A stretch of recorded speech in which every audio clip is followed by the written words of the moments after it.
시간에 모른 척했던 나의 모습이라는 제목으로 함께 말씀 나누도록 하겠습니다. 네, 우리 옆에 계신 분들과 좌우 옆에 계신 분들과 함께 인사하도록 하겠습니다. 참 잘 오셨습니다. 인사하겠습니다. 참 잘 오셨습니다. 잘 오셨습니다. 하나님을 예배하는 이 자리에 여러분들 너무나도 잘 오셨습니다.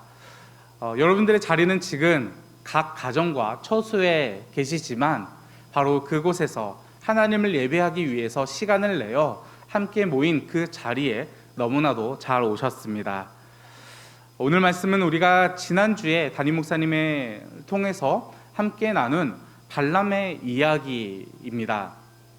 그때 제가 목사님의 말씀에 또 은혜를 받고 한 주간 묵상하면서 또 받은 은혜가 있어서 함께 나누고자 발람의 이야기를 후속편으로 또 준비해 보았습니다.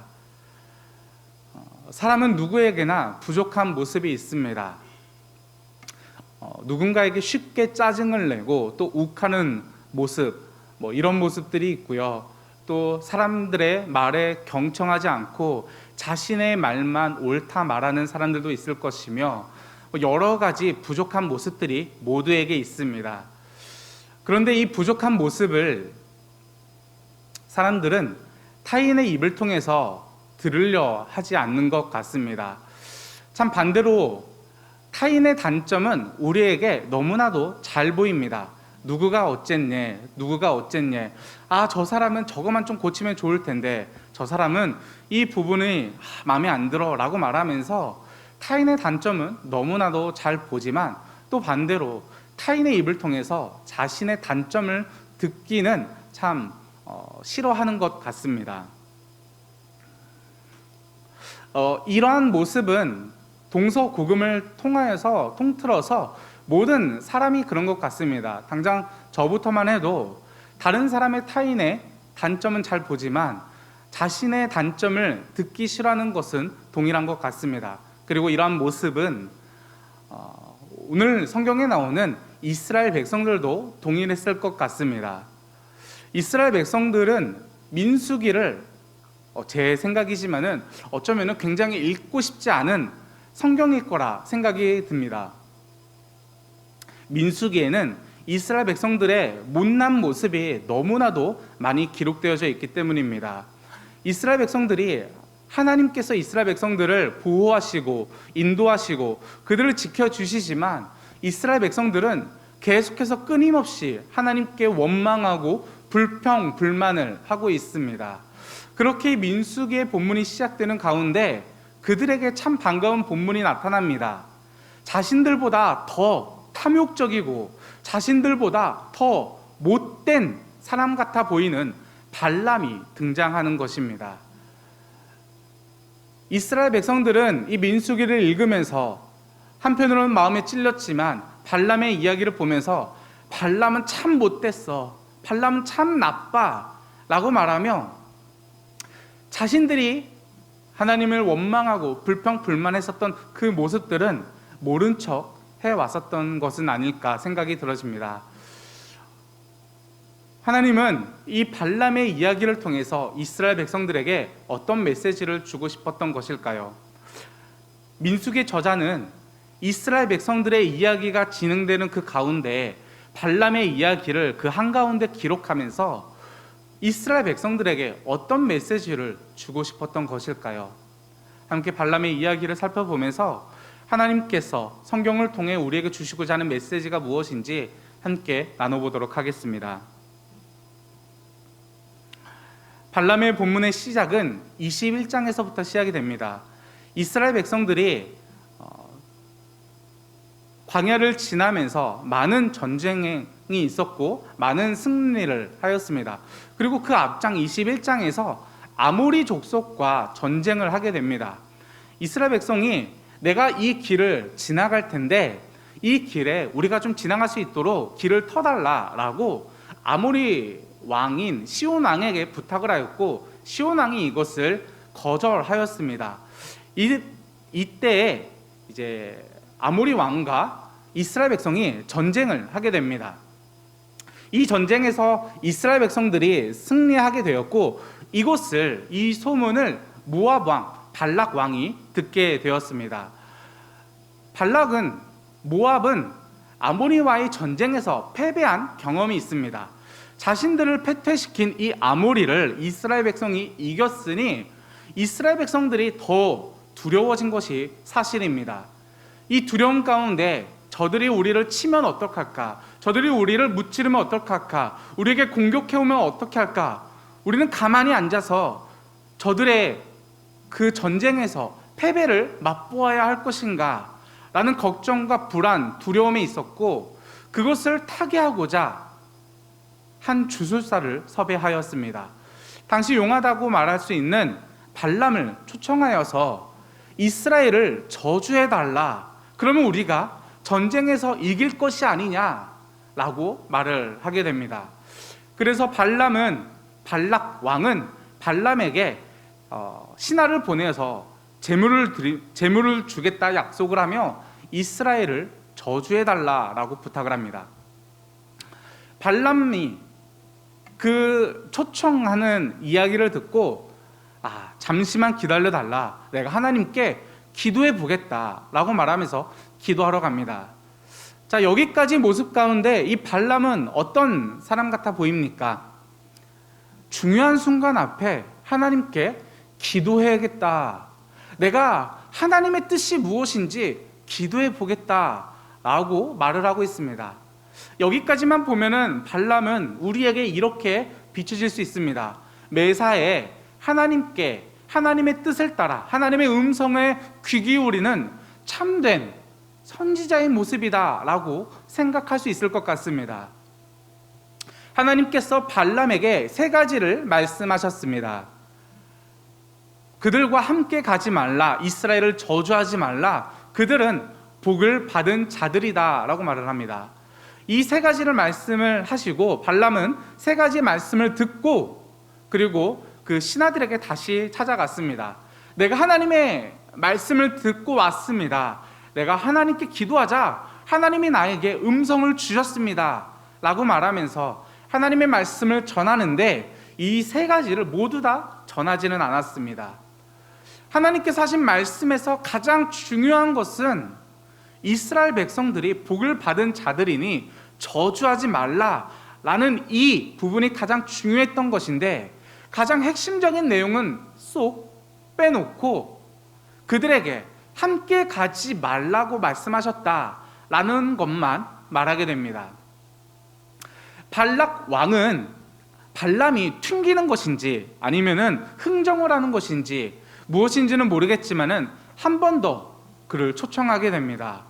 더 높은 신하를 보내고 더 많은 재물과 큰 명예를 약속하겠다라고 말하면서 더 많은 것으로 유혹을 하게 됩니다. 발람이 이 초청 앞에 굉장히 마음에 큰 동요가 있었는지 유혹이 되었는지 한 번 더 하나님께 기도해 보겠다라고 말을 합니다. 자, 여기까지 발람의 모습을 보면은 조금 찝찝한 부분은 있습니다. 어정쩡해 보이기는 합니다. 하나님께 분명히 기도하겠다라고 말은 하고는 있습니다. 그런데 그 이면에 하나님의 뜻에 완전히 순종하는 모습은 또 아닌 것 같습니다. 하나님께 기도는 하지만 하나님의 뜻을 따르지 않는 것 같아 보이는 이 모습에 여기까지의 본문은 발람을 우리가 정확하게 어떤 사람이다라고 추측할 수 없게 만듭니다. 그런 가운데 하나님께서 발람에게 그들과 함께 가라라고 말씀을 하셨고 오늘 본문인 나귀와 발람의 이야기가 시작이 됩니다. 나귀와 발람의 본문은 이 발람의 이야기에서 발람의 이야기를 해석할 수 있는 굉장히 중요한 본문입니다. 바로 나귀와 발람의 관계를 통해서 발람과 하나님의 관계를 유비적으로 보여주고 있기 때문입니다. 자, 나귀를 타고 발람이 출발하는 가운데 하나님의 사자가 그 길 앞을 막아서고 있습니다. 나귀는 그 하나님의 사자를 바라보았고 발람은 하나님의 사자를 보지 못하였습니다. 그러자 나귀가 이곳으로 지나가면은 죽게 될 것을 직감한 것인지 가지 않고 옆길로 빠지게 됩니다. 이것이 무려 3번이나 있었고, 발람은 이 나귀를 채찍과 지팡이로 두들겨 때리기 시작합니다. 왜 이렇게 나를 때리는 것이냐? 나귀가 너무나도 억울하여서 발람에게, 그 주인에게 되묻자 발람이 이렇게 말을 합니다. 네가 나를 거역하였기 때문이다. 나귀가 발람에게 행한 것은 무엇이었습니까? 바로 거역했다라는 것입니다. 나귀와 발람의 관계에서 핵심 포인트는 나귀의 거역이었습니다. 그리고 이 관계를 통해서 발람과 하나님의 모습을 보여주고 있습니다. 다시 말해 발람은 하나님을 거역하는 자였다라는 것입니다. 그러면은 그 이전에 발람이 했었던 그 기도가 의미가 조금 드러나게 되어집니다. 발람은 어떤 의미로 하나님께 기도하였습니까? 발람은 어떠한 마음으로 하나님께 기도하였습니까? 그 마음 가운데 이미 그 재물과 욕심에 가득하여서 내가 저것을 탐하기 위하여 하나님, 내가 저곳으로 가야겠습니다. 이스라엘을 저주해야만 하겠습니다. 그래서 내가 발락 왕이 주겠다 약속하신 그 명예와 재물을 받아야겠습니다. 이 마음이 가득한 상태에서 이것을 허락해 달라라고 하나님께 기도했었던 것입니다. 그것이 무려 2번이나 있었습니다. 발람이 하나님의 뜻을 모르고 자신의 욕심을 앞세웠던 것일까요? 하나님께서 하나님의 뜻을 조금 애매하게 말씀하셔서 하나님께서 가라는 건지 말라는 건지, 하라는 건지 말라는 건지 헷갈리는 상태에서 하나님 알려주십시오 했었던 것이 아니었습니다. 발람은 분명하게 하나님의 뜻이 무엇인지 알고 있었습니다. 그럼에도 불구하고 자신의 욕심을 채우기 위해 하나님을 거역하면서 발락 왕에게 찾아갔던 것입니다. 성경의 다른 본문을 찾아보면은 이 발람이 어떤 인물인지 그 윤곽이 조금 더 뚜렷하게 드러나기 시작합니다. 민수기 25장에 이스라엘 백성들이 모압 여인과 음행하는 장면이 나옵니다. 그 장면 가운데 31장에서는 그 배후자가 바로 발람이었다라고 말을 합니다. 발람이 이스라엘을 꾀내어 유혹하여 모압 여인과 음행하도록 뒤에서 부추겼다라고 말합니다. 발람이 도대체 자기에게 어떠한 유익이 있길래 이스라엘 백성들을 죄 가운데로 떨어뜨려 무너뜨리게 하였던 것일까요? 아마도 이런 것이 아니었을까요? 하나님께서 발람에게 내가 하라는 말만 하라, 즉 그들을 저주하지 말라라고 말하였으니 내가 저주하지 않고 발락의 그 명예와 그 재물을 받을 수 있는 방법이 무엇일까 고민하던 가운데, 그렇다면은 이스라엘 백성들을 내가 죄 가운데로 유혹하여 무너뜨리겠다 라고 말하면서 그들을 무너뜨렸던 것은 아닐까요? 베드로후서 2장 14절 15절에 성경은 발람을 이렇게 표현하고 있습니다. 우리 함께 화면을 통해서 읽어보도록 하겠습니다. 시작. 음심이 가득한 눈을 가지고 범죄하기를 그치지 아니하고 굳세지 못한 영혼들을 유혹하여 탐욕에 연단된 마음을 가진 자들이니 저주의 자식이라. 그들이 바른 길을 떠나 미혹되어 부올의 아들 발람의 길을 따르는도다. 그는 불의의 삭슬 사랑하다가. 아멘. 베드로후서는 거짓 선지자를 주의하라 라는 본문의 성경입니다.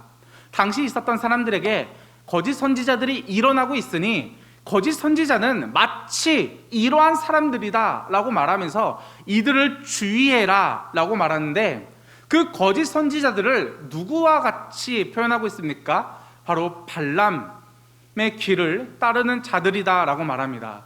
즉 성경은 발람을 거짓 선지자와 같은 자로 말을 하고 있는데, 조금 더 이 발람을 어떻게 표현하고 있냐? 15절에 불의의 삭슬, 사랑하는 자다라고 말합니다. 14절에서는 음심이 가득한 자다라고 말하며 탐욕이 가득한 자로 이 발람을 묘사하고 있습니다. 다시 오늘 본문으로 돌아와서 이 발람은 어떤 자였습니까? 하나님을 거역하는 자였습니다. 자신의 욕심을 채우기 위해서 하나님을 거역하는 자였습니다. 자신의 욕심을 채우기 위해서 타인을 저주하고자 했었던 자입니다. 자신의 욕심을 채우기 위해서 이스라엘 백성들을 유혹하여 이끌어서 그 죄 가운데로 넘어지도록 한 자가 바로 발람 선지자였습니다. 우리는 지금까지 발람이 어떤 자였는지 함께 나누었습니다. 그런데 민수기의 저자는 왜 발람의 이야기를 이토록 길게 기록하고 있을까요? 민수기의 내용은 이스라엘 백성들이 하나님께 율법을 받고 광야로 출발하여서 그 광야에서의 삶을 기록하고 있는 성경입니다. 갑자기 이스라엘 백성들이 하나님께 원망하고 불평불만하고, 그럼에도 불구하고 하나님은 계속해서 그들을 보호하시고 인도하시고 지켜내시는 이 반복되는 내용이 있는 가운데 갑자기 발람의 이야기가 등장합니다. 조금은 뜬금없어 보이는 내용일 것 같습니다. 발람의 이야기를 민수기 저자는 어떠한 메시지로 주고 싶었던 것일까요?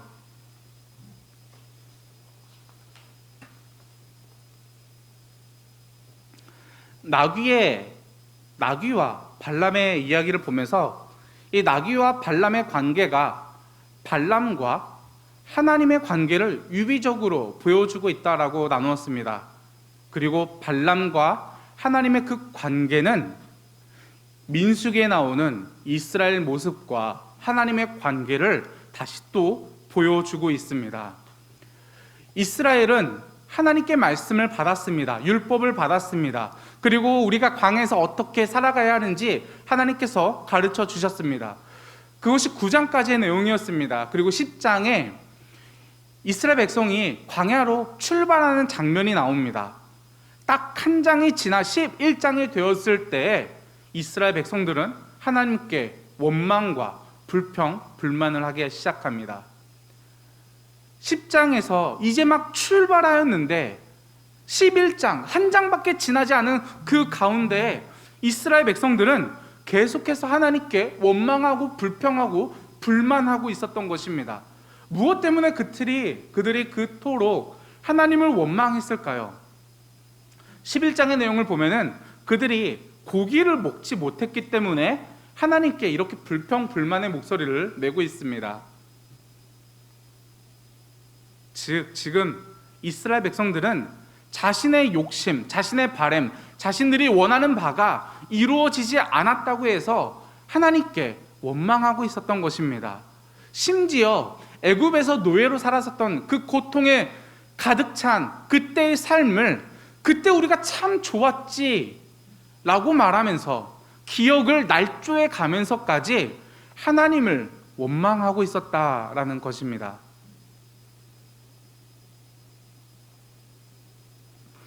훗날 민수기를 읽는 이스라엘 백성들은 이스라엘 백성들의 그 못난 모습, 하나님을 원망하고 불평하고 불만을 가졌었던 그 모습을 읽으면서 부끄러웠을 것입니다.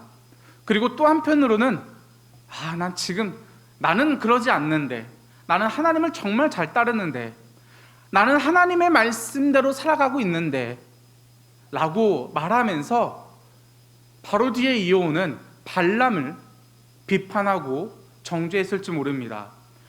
어떻게 이런 사람이 있을까?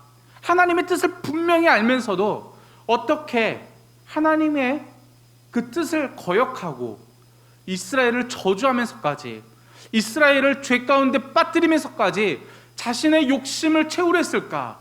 정말 나쁜 사람이네 라고 말했을지 모릅니다. 그런데 성경은 발람의 이야기를 통해서 이스라엘 백성이요, 너희가 바로 그다 라고 말을 하고 있습니다. 마치 나단 선지자가 다윗 왕을 향해서 당신이 바로 그입니다 라고 했었던 것처럼 발람의 그 욕심 가득한 모습이 이스라엘 당신들의 모습입니다 라고 말을 하고 있었던 것입니다. 그리고 성경은, 하나님은 발람의 이야기를 통해서 우리들의 모습이 바로 그 발람과 같지 않냐라고 말씀하시는 것 같습니다.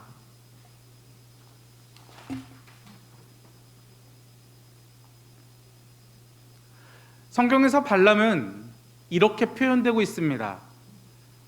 하나님의 뜻을 분명히 알고 있음에도 불구하고, 하나님이 자신에게 무엇을 원하시는지 알고 있음에도 불구하고 자신의 욕심을 취하기 위해서 하나님의 뜻을 거역했던 자입니다. 그런데 이 모습은 우리들의 삶과 우리들의 모습에 너무나도 닮아 있지는 않을까요? 우리는 하나님께 열심히 기도합니다. 우리의 욕심을, 우리의 바램을, 우리의 원하는 바를 채워달라. 하나님 이것만 해주세요. 하나님 이것을 도와주세요 라고 말하면서 하나님께 참 열심으로 기도합니다. 그리고 그것이 이루어지지 않았을 때 우리는 이스라엘 백성들처럼 불평불만하며 하나님을 원망하며, 하나님 내가 이토록 열심히 기도하였는데 왜 이것을 들어주지 않았습니까? 내가 그토록 하나님께 간구하고 기도하였는데 왜 하나님은 나의 기도를 들어주지 않았습니까? 라고 기도하고 있는 우리들의 모습을 볼 수가 있습니다.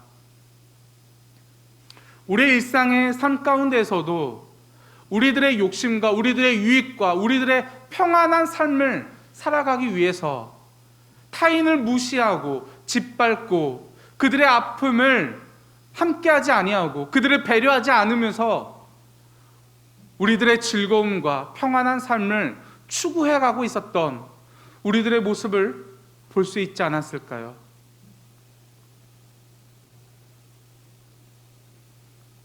그렇다면 하나님께서 이 발람의 모습을 보여주면서 우리들에게 원하시는 것은 무엇일까요? 최소한 발람의 모습과는 반대되는 모습일 것입니다. 자신의 유익을 채우기 위해서 하나님을 거역하는 것이 아닙니다.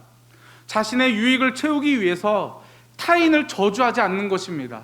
자신의 유익을 채우기 위해서 타인을 무너뜨리지 않는 것입니다.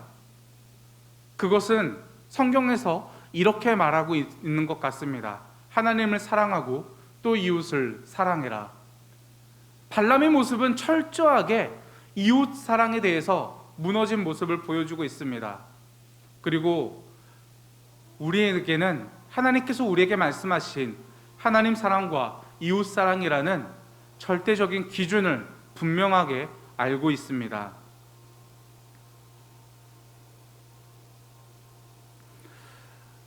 우리는 계속해서 기도하고 있습니다. 우리의 바램과 우리의 원하는 것을 이뤄내기 위해서 하나님 도와주세요. 함께 해주세요. 우리를 붙잡아 주세요. 라고 말하면서 우리의 원하는 바를 기도하고 있지는 않았을까요? 발람의 이야기를 보면서 우리는 우리들의 삶을 다시 한번 되돌아보았으면 좋겠습니다. 그리고 더 나아가 하나님께서 우리에게 원하시는 바가 무엇인지 분명하게 알고 또 세상으로 나아가서 그 원하는 바를 삶 가운데 실천하는 그런 삶을 살아가길 소망합니다.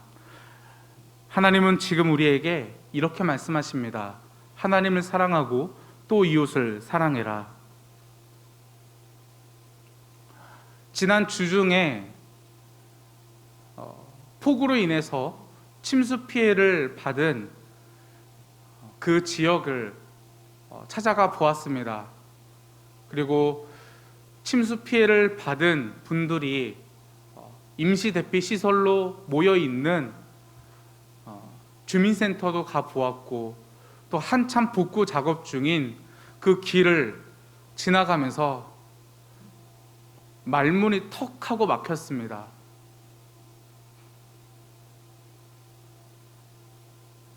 누구도 원망할 수 없는 이 자연재해 가운데 일상의 삶이 완전히 무너져 버린, 한숨밖에 쉴 수 없는 그들의 모습을, 아무런 희망도 없이 꺼져버린 그들의 눈빛을 보면서 아무런 말도 할 수가 없었습니다.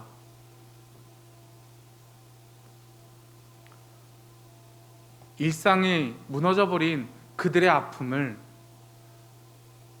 오늘의 하루가 없어져 버린 그들의 고통을 우리가 외면하지 않기를 바랍니다.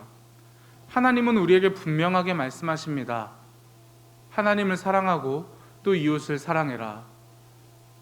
우리들의 평안한 삶과 우리들의 쉼을 위해서 타인의 아픔과 어려움을 외면하지 않기를 바랍니다. 모른 척하지 않기를 바랍니다. 발람이 자신의 유익을 위해서 타인을 배려하지 않고 무너뜨리고 짓밟았던, 하나님의 뜻을 거역했던 그 모습처럼 타인의 아픔에 외면하지 않는 우리가 되어지길 소망합니다. 더드림교회는 아픔을 겪고 있는 수재민들에게 최선을 다해서 그들을 지원하고 또 선교할 계획을 준비하고 있습니다. 우리 성도님들 많이 함께 해주시고 동참해 주시고 그들이 하루빨리 일상의 삶을 회복할 수 있도록 적극적으로 함께 해주시기를 부탁드립니다. 기도하고 말씀 마치도록 하겠습니다.